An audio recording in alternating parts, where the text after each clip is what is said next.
Greetings, ArkanTalk viewers. We are here with the one and only Mr. LB Crew. LB, yes, sir, thank you so much. Thank For the you. people who don't know, tell them a little bit about yourself. Well, LB Crew, from El Dorado, Arkansas. Been in Little Rock the past 6 or so years. Just came back from an amazing opportunity on The Voice, season 16, top 13, Adam Levine.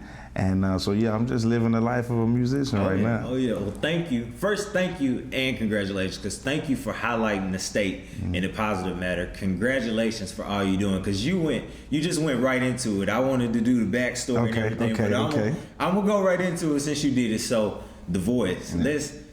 How did you get from El Dorado to The Voice? Well, first, let me say thank you for having me here, man. You know, just my fans and everybody that support, man, it's just good. So to be able to represent for the state in a positive way, it's just been an amazing journey. So, I mean, from El Dorado to Little Rock to The Voice, I was working at a restaurant in El Dorado, the Griffin. Okay. El Dorado has a project, they calling it historic downtown, a Murphy Arts District. They're building up the downtown, bringing arts and live entertainment and arts and everything else, painters and poets.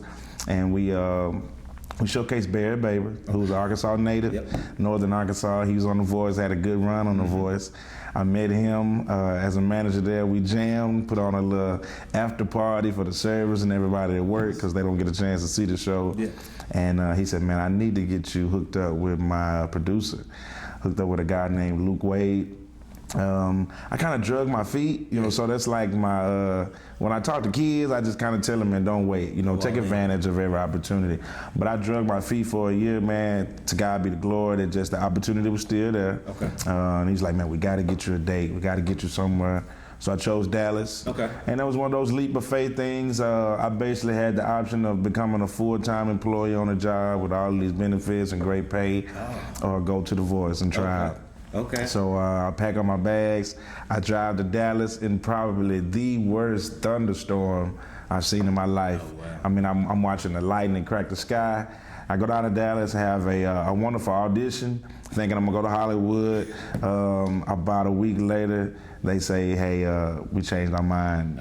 Never mind. Go try again next time. And so I go back to the workforce, get another job, pretty good job again.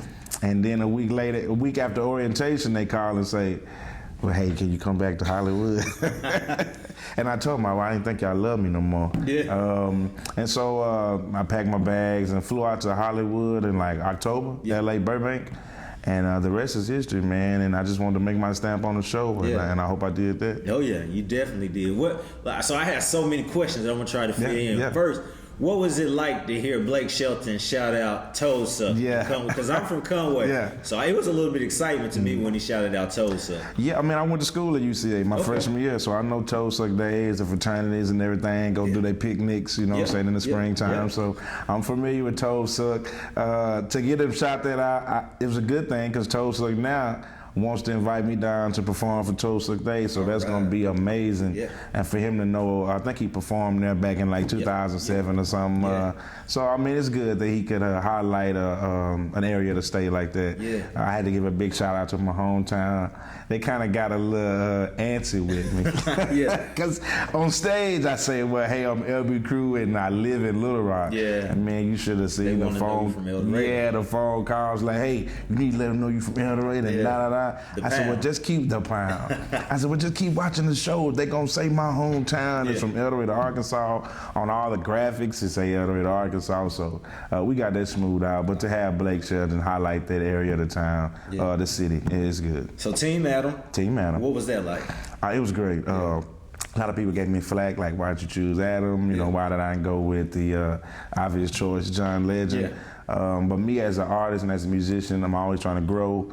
I grew up R&B, grew up soul ballad, grew up gospel, but I got this pop. I grew up Michael Jackson too. I grew up Stevie Wonder, and so not only did I have these R&B roots, but I had these pop roots that I kind of wanted to break into. I felt like Adam Levine, being on Adam Levine's team, I was going to be a commodity as opposed to just like an accessory. If I'd have been on John's team, I'd have been on there with a lot of people that look and sound just like me. me.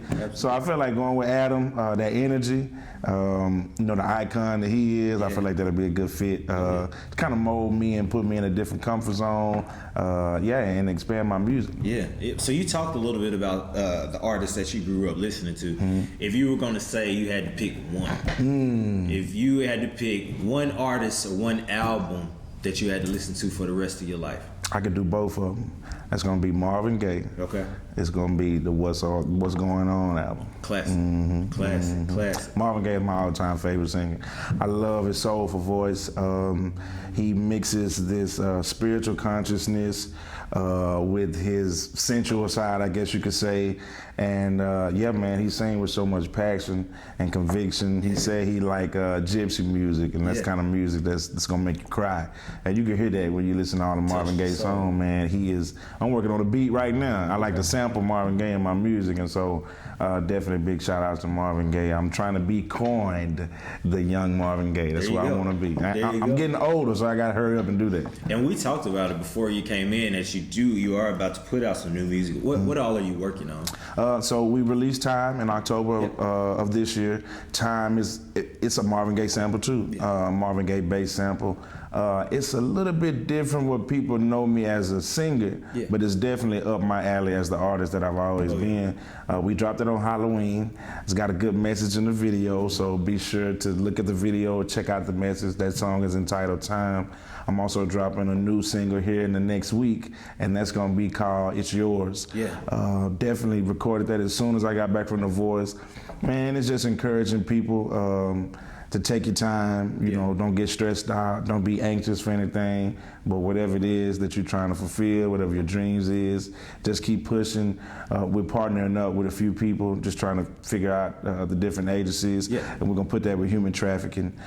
So we definitely want to, because human trafficking, the rate is getting a lot higher in Arkansas.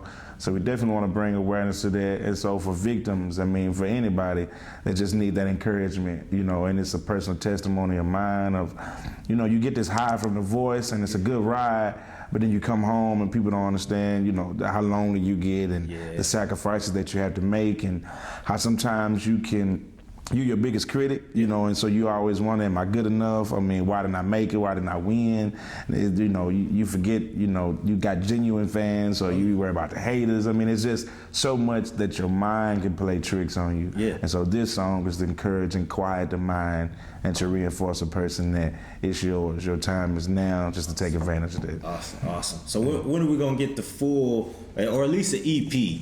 EP should, you know what? EP should be ready by March. Okay. I know people have been kind of waiting. I'm about 4 or 5 songs in. Like I said, I'm a perfectionist. I'm a big critic, so I want to give people a myriad of sounds, and I want to just be able to give them the best music possible. I mean, I could release one today, you know, with about 9 songs, but I go like, is this the right song? Is this song for this right time of year? Is it right time for this song? And so some songs I'm kind of saving. I got some social injustice songs I'm waiting for the right time to bring that back out. And so, so let's say March, we'll have everything ready for you. Good. We're waiting on it. What would you say to the young kid that's back in El Dorado that's looking up and wants to be the next LB Crew, wants to follow in your direction? I got something specific to say to that young man. Do I look at the camera and say that? There you go. So for the young kid that wants to be LB Crew, I tell you to be better than me, but also next year I'm launching my own entertainment company and record label. Coming home from The Voice, I've seen and heard from so many people like that. Like, how do I make it? And man, I always wanted to sing and I want to do this. And I've ran into so much talent in high schools and even back home in my hometown. And they just don't have the outlet. They don't have those resources. They don't really just have those opportunities. Man, I thank God for the opportunity that I had. And I know other people are afraid to take those chances to get those opportunities, or they're just not in the right position for those. So, man, I'm looking for talent just like you so that I can sign so that we can work on artist development. We can get you some good songs. We can build your social media platform. Absolutely. So I want to help those artists who were just like me growing up. They was just kind of spinning their wheels, recording in basements and washrooms, and really had a talent, really had a gift for, but just not the right avenues, just not the right people. So One Crew Media Entertainment is going to be the entertainment company along with the record label who are going to try to sign these people, who are going to sign these young talents and put them in front of the right people so they can get signed. Big shout out to Bankroll Freddie. He's doing his thing, representing for the state as well. But you just, R&B is just a tricky thing now. Soul music is a tricky thing now. It's kind of trying to die down, and I want to be there to revive it and put new life into it. And although the labels are not really looking for R&B artists, that's why we start on the ground, we knock on the right doors, and if not, we just become self-sufficient on our own. There you go. There you go. Last question. Yeah. We usually ask the legacy question, what we want people's legacy to be, but I feel like you've pretty much summed that up. For the people who just saw LB Crew on The Voice, what would you describe, or what would you say if the question was asked, who is LB Crew? LB Crew is a big old onion. I gotta be honest. If you watch my tenure on The Voice, it's like each song, each episode was so different. Each song had a different, I started out with Waves, very soulful ballad, went to Charlie Puth, which is very popish. Then I go to Wade in the Water, which is a Negro spiritual. And then I go to Electric Feel, which is like this pop. So that gambit right there just lets you know that there's so much to LB to offer as an artist. Man, I love God, and my spirituality is so important to me. But also my artistry. I talk to my pastor a lot about blending those two. And I want to be a light. I haven't always been a light in my life. We all make mistakes. I'm just trying to become the better version of myself, be a light. And there's a lot of layers, you know what I'm saying? And so I just want people to know that I'm genuine. If you're thinking about LB Crew, man, he's authentic, he's genuine, he's really authentically being himself. And although himself on one Sunday might be a different himself on the next Sunday. And that's not that he changed it with the wind, but because we just made up of so many different elements, man. So I just want people to know that I'm authentic, I'm sincere in my music, I'm very passionate about what I do. And at this point in life, I feel like it's a calling for me to help others. And so that's really what this opportunity has done for me, is to show me that it's not all about myself. And I reached a certain point. I think my success is going to be to get people farther than I ever went. Absolutely. And so I'm ready for that. Yeah, definitely. Mr. LB Crew, thank you. Thank you so much. Ladies and gentlemen, Mr. LB Crew, if you look at the blog below, you'll see his social media handles as well as his link to his top 7 songs that we have for a 7 for 7 playlist. New song releasing at the end of this week. Yes, sir. New song releasing, so we'll have links to that too. Reach out to him. He's always here for the state of Arkansas, and we greatly appreciate him here at ArkanTalk. See you guys next week.